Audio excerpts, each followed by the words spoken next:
College में company आती नहीं है, प्लेसमेंट कैसे लगेगी। टेंशन में है कि करियर की डायरेक्शन को किस तरफ लेके जाना है। कोडिंग की प्रिपरेशन करूं या फिर किसी कॉम्पिटिटिव एग्जाम की प्रिपरेशन करूं या फिर मैं बैलेंस बनाकर सेमेस्टर को भी साथ में लेकर चलूं, क्या करूं, मुझे कुछ समझ में नहीं आ रहा है। फेलोशिप मैनेजमेंट प्रोग्राम जो IIM का अंदर होता है वो भी गेट के थ्रू एडमिशन लेते हैं। गेट एक रात दो रात का खेल नहीं है।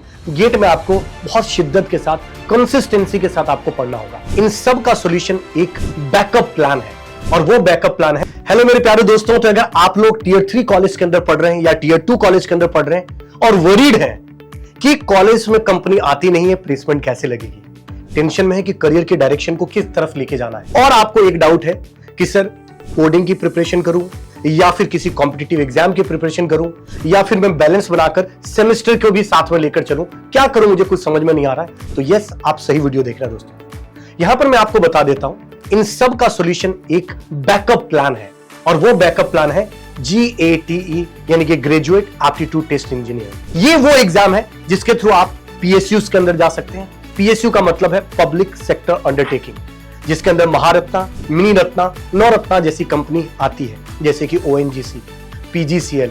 ये वो कंपनी है जिनका पैकेज CTC अराउंड 24 लाख का होता है और पब्लिक सेक्टर अंडरटेकिंग मतलब 51% शेयर गवर्नमेंट का है और 49% पब्लिक होता है। इस तरीके के टोटल 70 से भी ज्यादा PSUs क्लासिफाइड है महारत्ना, मिनी रत्ना और नवरत्ना कैटेगरी के अंदर, जिसके अंदर आप जा सकते हैं और यस, वो गेट के थ्रू ही सेलेक्ट करती है।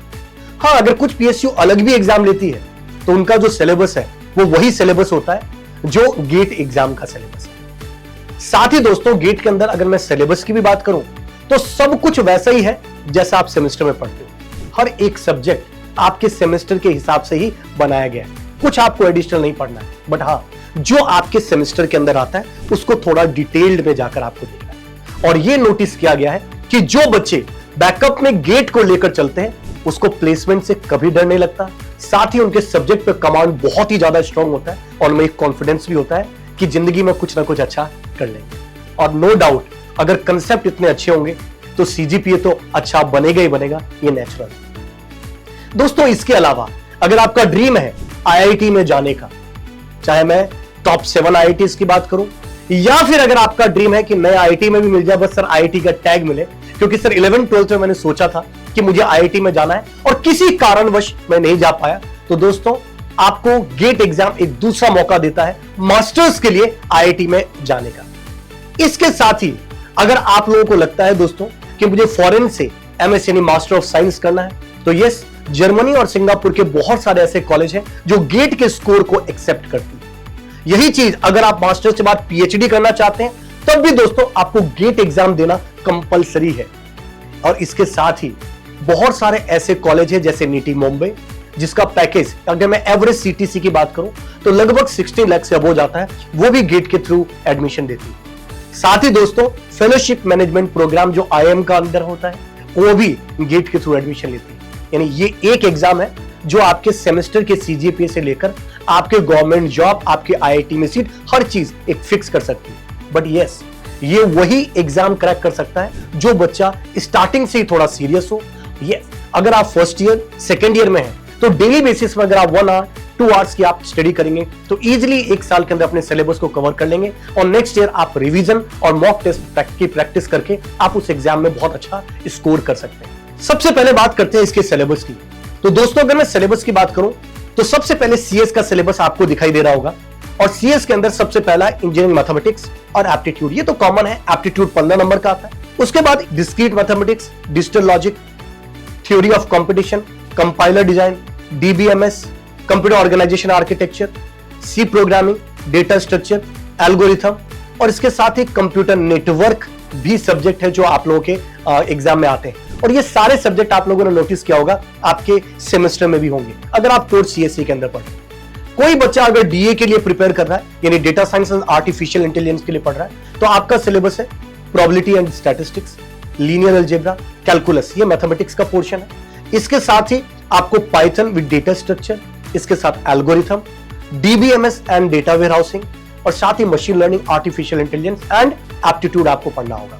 और ये सारी चीजें वही है एप्टीट्यूड को छोड़कर, क्योंकि ऐसा माना जाता है इंजीनियर्स का एप्टीट्यूड ऑलरेडी बहुत अच्छा होता है। बाकी के सारे सब्जेक्ट जो है वो आपके सेमेस्टर में भी है दोस्तों। इसका मतलब ये सारी चीजें आपको कोई अलग नहीं पढ़नी है, आपको वही पढ़ना है जो आपको सेमेस्टर में पढ़ रहे हो। पर सेमेस्टर में हो सकता है कि एक रात दो रात पढ़कर आप एग्जाम को फोड़ देते हो, बट ये गेट एक रात दो रात का खेल नहीं है। गेट में आपको बहुत शिद्दत के साथ, कंसिस्टेंसी के साथ आपको पढ़ना होगा। चीजें वही है, थोड़ी डिटेल में जानी पड़ती है, थोड़ी कंप्रेहेंसिव वे में, और यस थोड़ा एनालिटिकल अप्रोच डेवलप करना होता है। साथ ही बहुत सारे क्वेश्चन सॉल्व करने पड़ते हैं सो दैट आपकी क्वेश्चन सॉल्विंग अप्रोच अच्छा हो जाए, जैसे कि आप लोगों ने जेई मेंस और एडवांस के लिए भी किया। जेई और मेंस एडवांस के कंपैरिजन में गेट काफी इजी पेपर है। मैंने ऐसे भी बहुत सारे बच्चों को ऑब्जर्व किया है जिन्होंने फर्स्ट टाइम प्रिपेयर किया था फाइनल ईयर के साथ और वो कट ऑफ भी क्वालिफाई नहीं कर पाए और सेकेंड ईयर में 200 के आसपास रैंक लेके आए और आईआईटी मुंबई के अंदर अभी मास्टर्स कर रहे हैं। बहुत सारे बच्चे ऐसे भी हैं जो 30-40 मार्क्स लेके आए और सिंगल डिजिट में रैंक लेके आए आफ्टर द ड्रॉप। तो ये भी पॉसिबल है, और इसका मतलब ये जरूर है कि इसके अंदर ज्यादा आईक्यू लेवल की जरूरत नहीं है, इसके अंदर हार्ड वर्किंग और कंसिस्टेंसी की जरूरत है।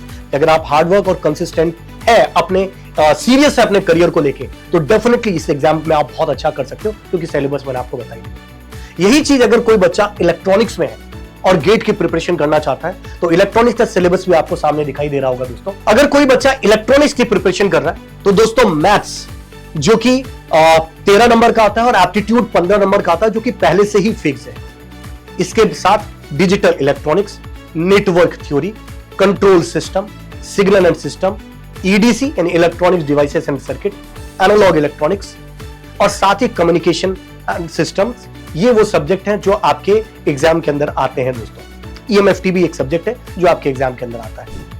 अगर मैं कट ऑफ की बात करूं तो दोस्तों हर साल अगर आप कट ऑफ एनालाइज करोगे, इरिस्पेक्टिव ऑफ द ब्रांचेस, लगभग 25 नंबर से लेकर 30 नंबर के बीच में इस गेट एग्जाम का कट ऑफ जाता है। और आप अगर नॉर्मली कंपटीशन के अलावा अगर आप सेमेस्टर की बात करो तो 30% का मतलब होता है कि आप फेल हो गए, और यहां 30% ले आते हो मतलब आपने क्वालिफाई कर लिया। बट यस, सिर्फ क्वालिफाई नहीं करना है, हमें तो एग्जाम को फोड़ना है, और एग्जाम को फोड़ने के लिए सिर्फ 30 मार्क्स नहीं, आपका टारगेट होना चाहिए कि 60% से अबोव आपको लेके आना है। और अगर आप 60% से अबोव लेके आते हो, इसका मतलब यस, आप आईआईटी में अपनी सीट को पक्की कर सकते हो। अब ये क्वेश्चन ये बनता है कि सर शुरुआत कौन से ईयर से करनी चाहिए?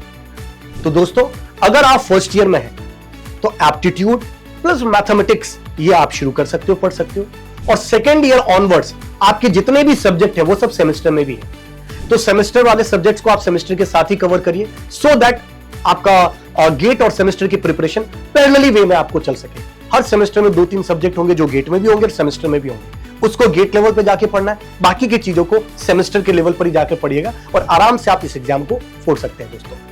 एक और चीज जो सबसे इंपॉर्टेंट है, सेकेंड ईयर वाले बच्चों को थोड़ा सा टाइम ज्यादा डिवोट करना होगा as compare to first year. आपको डेली के बेसिस पे 2 आवर्स से लेकर 3 आवर्स के बीच का टाइम निकालना होगा।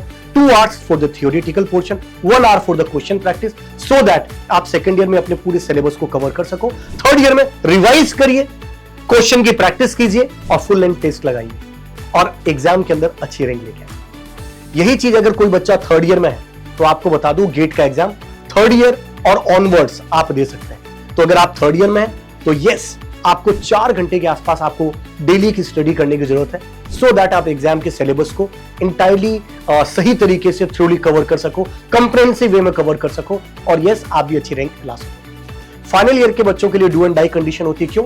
क्योंकि प्लेसमेंट भी होता है और साथ में गेट भी होता है, और इसलिए हमेशा मैं सजेस्ट करता हूं कि बच्चों को थर्ड ईयर में ही गेट का एग्जाम लिखना चाहिए, और उसके लिए फर्स्ट ईयर या सेकेंड ईयर से अपनी प्रिपरेशन को स्टार्ट कर देना चाहिए दोस्तों। और अगर आप लोग प्रिपरेशन स्टार्ट करना चाहते हैं तो अफोर्डेबल नहीं, अल्ट्रा अफोर्डेबिलिटी के साथ जीएफजी आप लोगों के लिए गेट 2027 के लिए भी 1 ईयर का प्रोग्राम, यानी जो बच्चे थर्ड ईयर में फाइनल ईयर में वो ऑप्ट कर सकते हैं। गेट 2028 के लिए प्रोग्राम जो बच्चे सेकेंड ईयर में हैं उनके लिए है, और 2029 का भी प्रोग्राम जो बच्चे फर्स्ट ईयर में हैं उनके लिए एक कंप्रेहेंसिव वे में बनाया गया है, जो अफोर्डेबल नहीं अल्ट्रा अफोर्डेबिलिटी के साथ है, जिसमें बहुत ही डिटेल्ड में एक्सपर्ट टीचर जिनका एक्सपीरियंस 30 इयर्स का है, डॉक्टर खलील सर, राइट, विजय सर, मलेशियम सर जो खुद आईआईटी बॉम्बे के अलुमनाई हैं, जो आप लोगों को पढ़ाने वाले हैं। इसमें मैं खुद डिजिटल इलेक्ट्रॉनिक्स या डिजिटल लॉजिक आप लोगों को पढ़ाने वाला हूं, जो सीएस वाले बच्चे हैं उनके लिए। तो यस, एक आप डेफिनेटली अपनी प्रिपरेशन को स्टार्ट कर सकते हैं, एक कंप्रेहेंसिव वे में पढ़ सकते हैं, सो दैट आपके कॉलेज की सीजीपीए भी अच्छी हो जाए,